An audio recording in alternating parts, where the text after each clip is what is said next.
General Milley, why is it important for the military to be non-political? I think an apolitical military is critical to the health of this republic. General, why did you spend, you've already established yesterday and today, you spent a significant amount of time talking to political book authors and political reporters, including Bob Woodward. What compelled you to do that?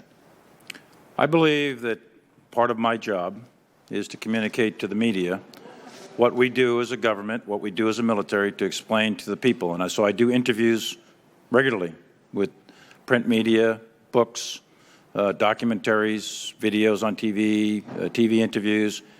I think it's part of a senior official's job to be transparent, and I believe in a free press. What happens when a military general becomes a political figure? You would agree that's dangerous? I think it's dangerous, and I have done my best to remain personally apolitical and to try to keep the military out of actual domestic politics. And I made a point of that from the time I became the chairman, and especially beginning last summer. You told us, you told the Senate yesterday you hadn't read the book or any of the other political books that have come out, but I don't know how anybody could read the Bob Woodward book. I don't know how you could read it and not be greatly embarrassed about its contents, especially in how it's related to you. Are you embarrassed by the book? I haven't read the book yet. Are you embarrassed by the portrayals of the book? No doubt you're aware of them. Embarrassed, no. I'm concerned that there's mischaracterizations of me becoming very politicized as an individual, and that it's my willingness to become politicized, which is not true. I am trying to stay apolitical, and I believe I am. That's part of my professional ethic, and I'm trying to keep the military, the actual military, out of actual domestic politics. I think that's critical. Do you regret speaking with Bob Woodward? No, I think that it's important for me to speak to the media. I want to talk about some of the contents of the book. Since you haven't read it, maybe I can read some of it to you. We've already heard a little bit about the back and forth with you and Speaker Pelosi.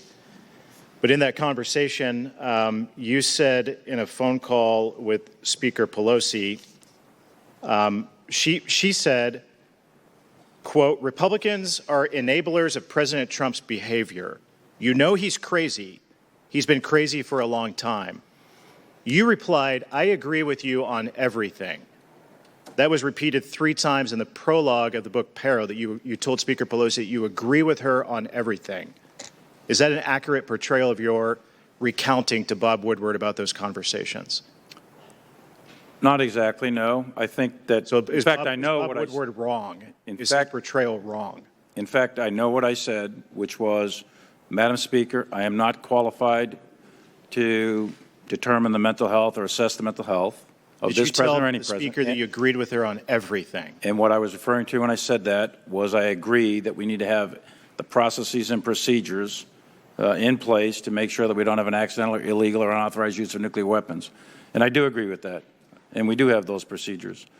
You said you agreed with her. According to Bob Woodward, I'm not agreeing with Bob Woodward is right or you're right.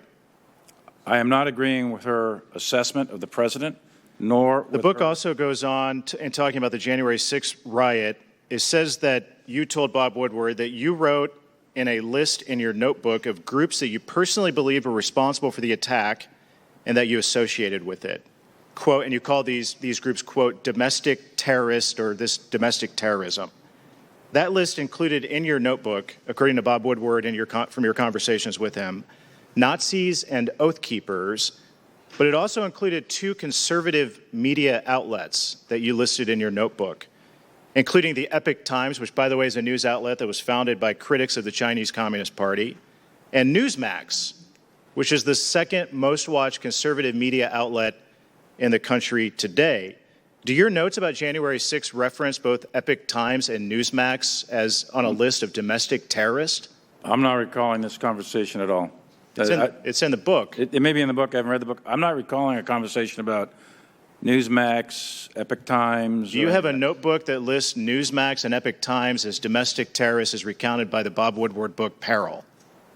Or is Bob Woodward lying to us in the book? I don't know. I don't recall any conversation about Epoch Times. Do you believe that Newsmax and Epoch Times are domestic terrorists or their viewers or readers are domestic terrorists? No, not at all. I don't think Epoch Times nor Newsmax are domestic terrorist organizations. Will you produce your notes to this committee? I'll produce any that notes you relayed you want. to Bob Woodward in the book that you listed different groups that are responsible for January 6th? Sure, absolutely. I yield back.